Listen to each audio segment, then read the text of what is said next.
தேனாம்பேட்டையில் இருக்கும் SBI வங்கிற்கு தமிழக பாரதிய ஜனதா கட்சியின் தலைவர் தமிழிசை சவுந்தரராஜன் வந்திருக்கிறார். அந்த நேரடி காட்சிகளை தற்போது பார்க்கலாம்.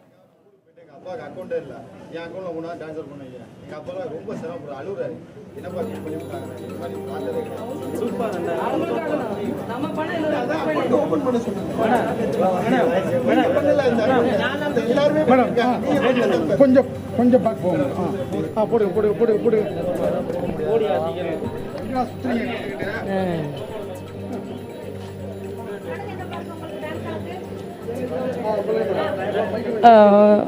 மரியாதைக்குரிய பாரத பிரதமர் மோடி அவர்கள் நேற்று சொன்னதைப் போல இந்த சாமானிய மக்களுக்கும் நடுத்தர மக்களுக்குமான மாற்றத்தை கொண்டு வருவதற்காகத்தான் இது.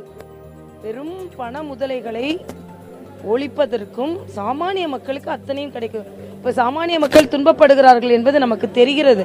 ஆனாலும் நான் மருத்துவர் என்ற முறையில் நான் ஏற்கனவே சொன்ன மாதிரி நாளைக்கு வர ஒரு கொள்ளை நோய்க்கு இன்னைக்கு ஊசி போடுவோம், ஊசி குத்துதேன்னு சொல்லுவாங்க. ஆனால் அடுத்த நாள் மிகப்பெரிய நோய் வராமல் தடுக்கிறதுக்கான மிகப்பெரிய ஒரு 140 கோடி மக்களை ஒரு சிஸ்டத்துக்குள்ளே கொண்டு வரணும் அப்படின்றது சாதாரண விஷயம் இல்லை. அது மட்டும் இல்லை, நேற்று பாரத பிரதமர் மோடி அவர்கள் மிக உருக்கமாக எனது உயிருக்கு கூட ஆபத்து வந்தால் கூட நான் சாமானிய மக்களுக்காக இதை செய்து கொண்டிருக்கிறேன் என்று அவர் சொல்லும் பொழுது உண்மையிலேயே இந்த நாட்டு மக்கள் அனைவருக்கும் வணக்கம் சொல்லியிருக்கிறார். மக்கள் இன்று ரோட்டில் நிற்கிறார்கள், அதிக நேரம் செலவு செய்கிறார்கள். ஆனால் அந்த மக்களுக்கு நான் வணக்கத்தை சொல்கிறேன். ஏனென்றால் இன்று காங்கிரஸ் தலைவர் EVK இளங்கோவன் என்ன சொல்றாரு, 15 லட்சம் போடுவீங்களே, கருப்பு பணம் எங்கன்னு? கருப்பு பணத்தை பதுக்கி வைப்பதற்கு காரணமாக இருந்துவிட்டு இன்று கேள்வி கேட்பதற்கு உங்களெல்லாம் சங்கடமாக இல்லையா என்று நான் கேட்கிறேன். மக்களுக்காகத்தான் இந்த ஆட்சி. மோடி சொன்ன மாதிரி குடும்பம் கிடையாது, எனக்கு எதுவும் கிடையாது. இந்த மக்களுக்காகத்தான் நான் இவ்வளவு முயற்சிகளை மேற்கொண்டு வருகிறேன். மக்களின் பணம் ஒரு இடத்தில் பதுங்கி இருப்பதற்கும் அடுத்தது ரியல் எஸ்டேட். ஒருத்தங்களுக்கு இன்னைக்கு ஒரு சாதாரண வீடு இல்லாமல் ஒருத்தர் இருந்துட்டு இருப்பார், ஆனால் மாளிகைகளை வைத்துக்கொண்டு பலர் இருந்து கொண்டு இருப்பார்கள்.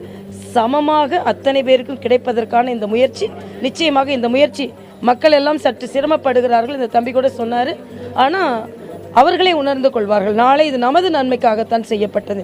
ஏன்னா எந்த சுயநலம் இல்லை. மோடி இதை செஞ்சு அவருக்கு என்ன லாபம் கிடைக்க போகுது?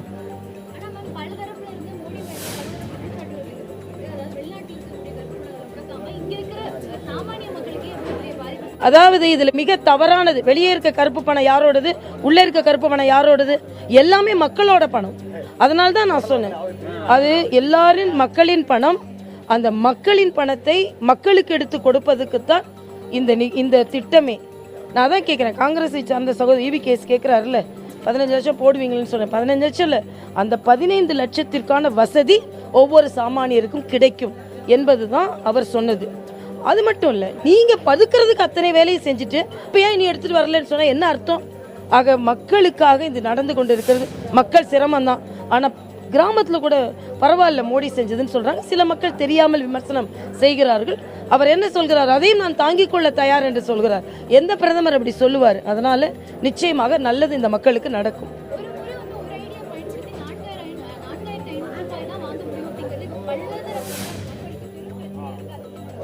அதாவது இது எதற்கென்றால் அதிக பணமாக கொண்டு வரும் பொழுது கருப்பு பண முதலைகள் இவர்களுக்கு கொடுக்கின்ற வாய்ப்பை வைத்து மறுபடியும் அதை உள்ளே விட்டுவிடக்கூடாது. மக்கள் ஒன்றை தவறாக நினைக்கிறார்கள், ஏதோ இது கள்ள பணத்தையும் கருப்பு பணத்தையும் மாத்துறதுக்கு அப்படி இல்லை, பதுக்கல் பணத்தை வெளிக்கொண்டு வருவதற்கு. அப்ப பதுக்கல் பணத்தை வெளிக்கொண்டு வருவதற்கு என்று சொல்லும் பொழுது நீங்கள் அந்த லிமிட்டை அதிகப்படுத்தினீங்கன்னா இந்த பதுக்கல் பணம் பல வகையில் வெளியே வந்து மறுபடியும் சர்க்குலேட் ஆச்சுன்னா எதற்காக இந்த திட்டத்தை